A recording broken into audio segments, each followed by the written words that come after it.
स्वाहा।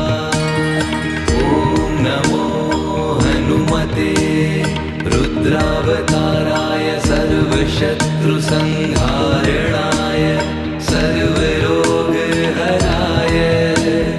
सर्ववशीकरणाय रामदूताय स्वाहा।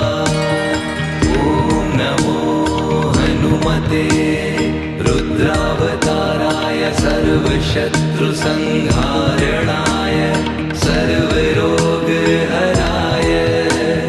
सर्ववशीकरणाय